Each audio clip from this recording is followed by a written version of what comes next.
Hey guys, welcome back to the channel. My name's Miss Peanut and I'm going to be reading a little bit today. So one of my friends came up to me, well, via the internet, and said that she really liked the sound of my voice, she found it really soothing, and she would really like it if I made a video of me reading something.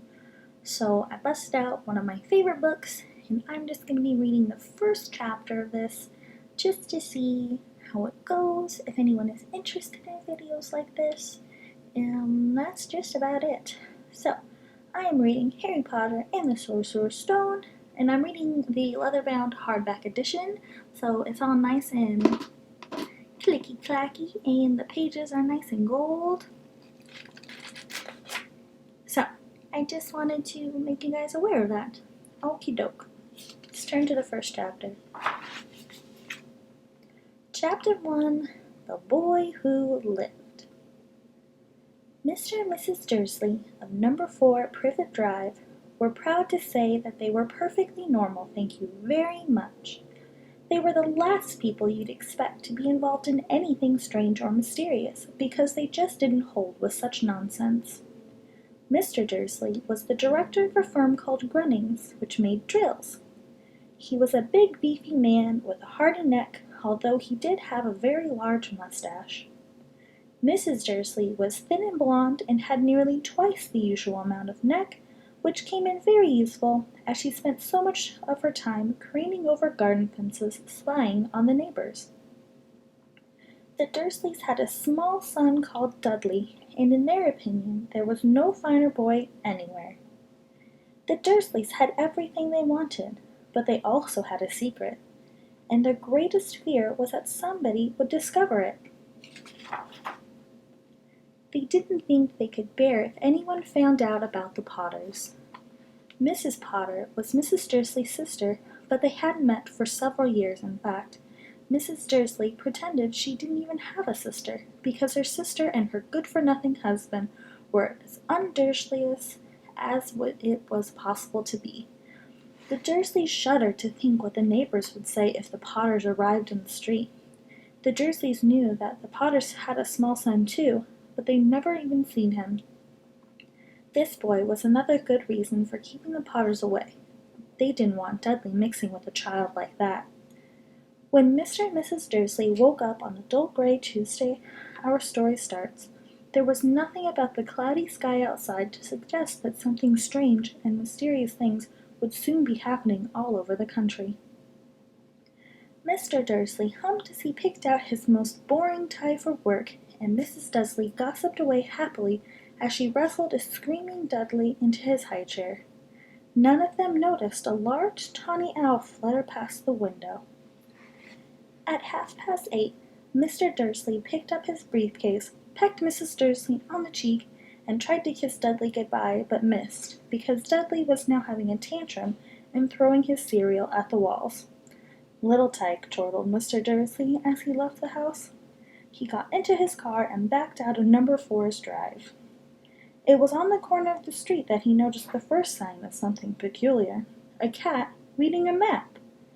For a second Mr. Dursley didn't realize what he had seen, and then he jerked his head around the corner to look again. There was a tabby cat sitting on the corner of Privet Drive, but there was no map in sight. What could he have been thinking of? It must have been a trick of the light. Mr. Dursley blinked and stared at the cat. It stared back. As Mr. Dursley drove around the corner and up the road, he watched the cat in his mirror. It was now reading the sign that said Privet Drive. No, looking at the sign. Cats couldn't read maps or signs. Mr. Dursley gave himself a little shake and put the cat out of his mind. As he drove toward town, he thought of nothing except a large order of drills he was hoping to get that day. But on the edge of town, drills were driven out of his mind by something else. As he sat in the usual morning traffic jam, he couldn't help noticing there seemed to be a lot of strangely dressed people about. People in cloaks. Mr. Dursley couldn't bear people who were dressed in funny clothes. The get-ups you saw in young people. He supposed this was some stupid new fashion. He drummed his fingers on the steering wheel, and his eyes fell on the huddle of these weirdos standing close by. They were whispering excitedly together.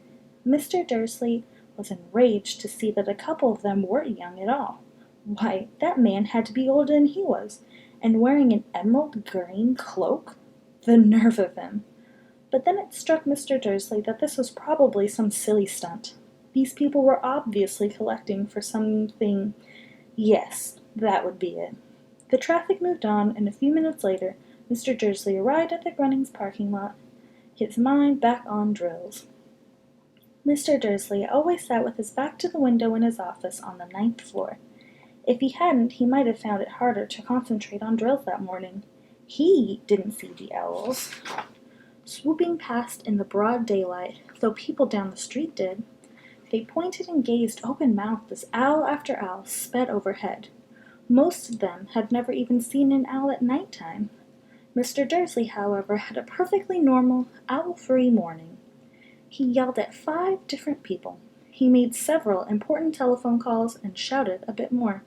He was in a very good mood until lunchtime, when he thought he'd stretch his legs and walk across the road to buy himself a bun from the bakery. He'd forgotten all about the people in cloaks until he passed a group of them next to the baker's. He eyed them angrily as he passed. He didn't know why, but they made him uneasy. This bunch were whispering excitedly too, and he couldn't see a single collecting tin. He was on his way back past them, clutching a large doughnut and bag, that he caught a few words of what they were saying.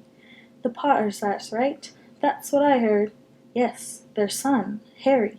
Mr. Dursley stopped dead. Fear flooded him.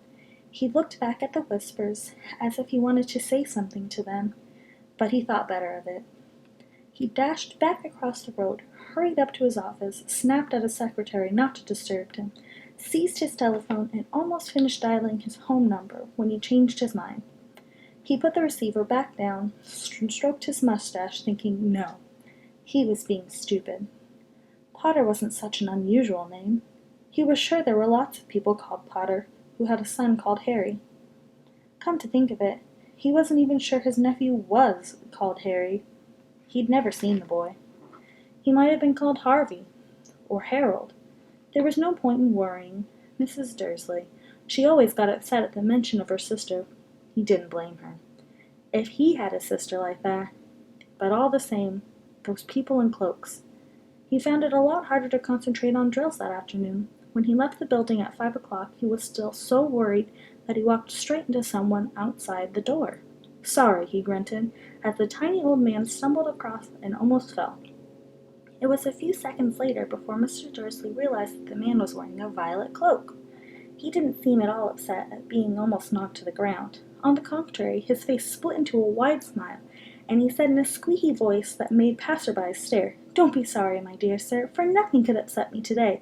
Rejoice, for you know who has gone at last. Even muggles like yourself should be celebrating this happy, happy day." The old man hugged Mr. Dursley around the middle and walked off. Okay, so I was just going to read a little bit. If you want me to finish the chapter, or you want me to do another video like this, please let me know, because this is kind of fun. I like reading, and I love this book. So, thanks so much for watching. If you like this video, be sure to like and comment. If you want to see more videos like this and my past ones, be sure to hit that subscribe button. I'll see you guys in the next video. Bye!